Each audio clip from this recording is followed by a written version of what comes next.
मंडळाचे सन्माननीय संचालक श्री प्रमोदजी हैदे साहेब,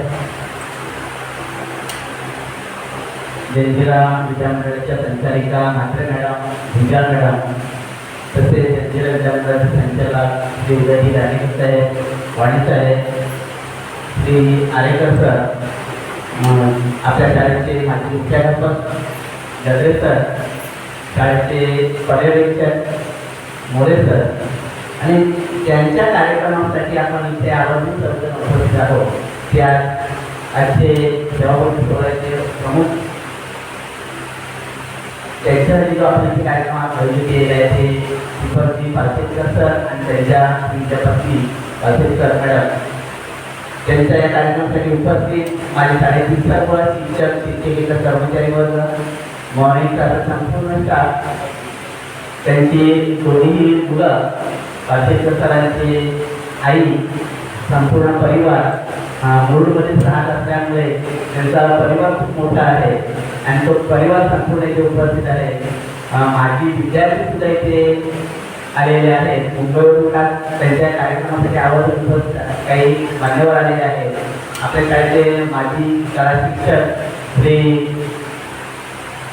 पाटील सर, आरेकर मॅडम सर्व इथे उपस्थित आहेत. सर्वांचं मी इथे स्वागत करतो. आज सरांचा सेवापूर्ती सोहळा. पालसेकर सर म्हणजे असं व्यक्तिमत्व, मराठी मॅडमचाही व्यक्ती शांत आहे, संयमी आहे, परंतु तेवढे रागीट सुद्धा आहे. विद्यार्थ्यांवरती वचन कसं ठेवावं त्याचं या संपूर्ण परिसरामध्ये अकाउंटचा बाप म्हणून त्यांना संबोधलं जातं. ही उपमा विद्यार्थ्यांनी त्याला दिलेली आहे. अनेक विद्यार्थी त्यांच्या हाताकडून गेले आहेत.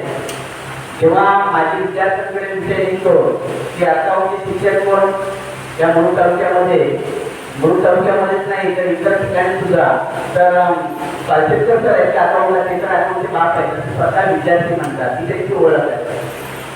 शेवटच्या दिवसापर्यंत आपण कधी त्याच्या वर्गावर जा, त्यांचं लेक्चर चालू असतो. संपूर्ण फळा अतिशय सुंदररित्या भरलेला असतो. संपूर्ण फळा जर मी पाहिला तर त्यामध्ये कुठेही वेळापणे रेस केलेली नसते. अतिशय असं कसं त्यांचा फलक लेखन आणि हे फलक लेखन पाहिल्यानंतरच कळतं की शाळाचा शिक्षक काय असतो ते. 2008 साली मराठी सरांना पहिली मान्यता मिळाली. ऍक्च्युली 2009 साली मान्यता मिळाली, त्यानंतर सुधारित तिला मान्यता घेण्यात आली 2008 साली आणि 17 वर्ष खूप कमी कालावधी त्यांना प्रत्यक्ष वेतनाचा कालावधी खूप आहे. त्यांचं कार्य खूप मोठं आहे. खूप वर्ष त्यांनी क्षेत्रात कार्य केलेलं आहे, परंतु प्रत्यक्ष अनुदानावरचं कार्यकाळ आहे. 3 वर्ष त्यांनी शिक्षण कालावधी, त्यामध्ये सुद्धा 60% 80% अशी टप्पा अनुदान त्यांना मिळालेलं आहे. आता मला ऑफिसवर माहिती मिळाली आणि त्यानंतर ते संपूर्ण 100% अनुदानावर आले आणि एकूण त्यांची सेवा ही अनुदानाची सेवा ही 17 वर्ष झालेली आहे. या 17 वर्षामध्ये सरांनी असं कधीही कंटाळा केलेला नाही. नेहमी विद्यार्थ्यांचं भलं कसं होईल यासाठी सतत झटणारे आणि विद्यार्थ्यांमध्ये शिस्त कशी लागेल यासाठी सतत प्रयत्न करणारे ते म्हणजे आपले पालसेकर सर.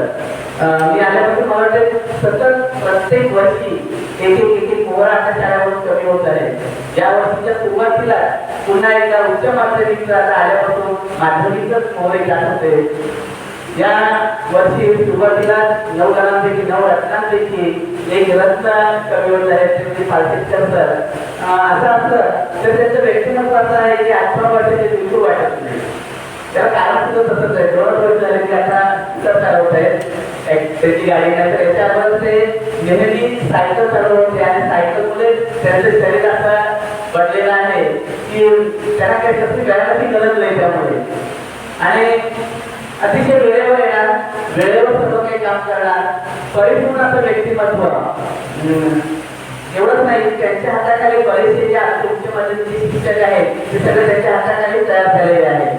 जवळजवळ कॉमर्सचे सगळे शिक्षक असतील की जे त्यांच्या हाताखाली काम केले. जरी गुरु असलेला आहे तरी त्या स्टाफरूममध्ये हास्य विनोद करण्यात एक्सपर्ट आणि कोणताही विषय जर वाद झाला तरी सुद्धा वाद झाल्यानंतर मनामध्ये काही न ठेवल्यानंतर लगेच आपल्याकडे बोलायला येणार त्यांना बोलून दिसून राहणार ते परिस्थिती तर आज आपल्या या सेवा कार्यात ते निवृत्त होत आहेत परंतु त्याच्यामुळे अनेक गोष्टी पुन्हा त्यांना कारण का त्यांचं जसं शाळेमध्ये कार्य उल्लेखनीय आहे तसंच त्यांनी बाहेर सुद्धा कार्य सतत चालू आहे बऱ्याचशा पतसंस्थेमध्ये ते कार्यरत आहे आणि आजची मोठी जबाबदारी त्यांच्याकडे येणार आहे त्यानंतर सुद्धा कारण का ते त्यांना खुणावत आहे की एकदा झाल्यानंतर मला वाटतं आणखी अनेक जबाबदारी त्यांच्याकडे येणार आहे कारण अनेक गोष्टींचा अनुभव त्यांच्याकडे आहे बऱ्याच गोष्टी तुमचं आठवण असा एक दिवस असेल की सरांची आम्ही चर्चा केली बऱ्याच विषयांवरती खूप शाळेच्या अनेक विषयांवरती असू दे किंवा बाहेर हस्तगत करणाऱ्या असू दे किंवा आमच्या सहली असू दे जे शिक्षकांच्या ज्या आम्ही सहली केलेल्या आहेत त्याच सरांनी खूप पैसे दिलेले आहेत आणि आमच्यासोबत खूप पैसे दिलेले आहेत अशा अनेक आठवणी सरांसोबत आहेत सरांना त्यांचं पुढचं आयुष्य दीर्घायुष्य लाभो कारण का सरांचं आपण पाहिलं की 47 मुंबईच्या रूमवर गेलेलो आहे त्यांचं नाही त्यांच्या मॅडमसुद्धा खूप मोठी गोष्ट आहे की आपल्या मुलांसाठी त्यांनी आवडत त्याचे लिहिलेलं आहे त्याच्या रूमवर प्रत्यक्ष आम्ही जाऊन आलेलो आहोत की त्या मुलांच्या शिक्षणासाठी जेवढे मुले शिक्षित आहेत खूप चांगल्या प्रकारे शिक्षण टॉपचं शिक्षण घेत आहे परंतु त्या रूममध्ये आम्ही प्रत्यक्ष बघितलं की त्या मुलांच्या शिक्षणाला कोणत्याही प्रकारच्या अडथळे होऊ नये म्हणून घरामध्ये टीव्ही सुद्धा लावलेली आहे घरामध्ये त्यांनी अजून सुद्धा मुंबईला टीव्ही सुद्धा घेतलेलं नाही फक्त एकच लक्ष ठेवलेलं आहे की मुलांचं शिक्षण कसं चांगल्या प्रकारे होईल आणि मुलं सुद्धा चांगल्या साथ देत आहेत खूप उत्तम प्रकारचं शिक्षण ते दोघंही करतात मोठा मुलगा तर आता खूप चांगल्या प्रकारे शिक्षण घेत आहे परंतु मुली सुद्धा चांगल्या प्रकारे दोघे मुला शाळेमध्ये खूप पुढे गेलेले आहे आता संपूर्ण परिवार त्यांचा आहे खूप चांगला परिवार आहे त्या सरांना माझ्या शाळेकडून माझ्या सर्व शिक्षक आणि संस्थेकडून त्यांच्या भावी आयुष्यासाठी त्यांच्या पत्नीला त्यांच्या संपूर्ण कुटुंबाला शाळेकडून मी शुभेच्छा देतो संपूर्ण आयुष्य सुद्धा आता समाधानाचा आणि आनंदाचा जावं त्यांनी प्रार्थना करून माझे मी प्रास्ताविक सांगतो जय हिंद जय महाराष्ट्र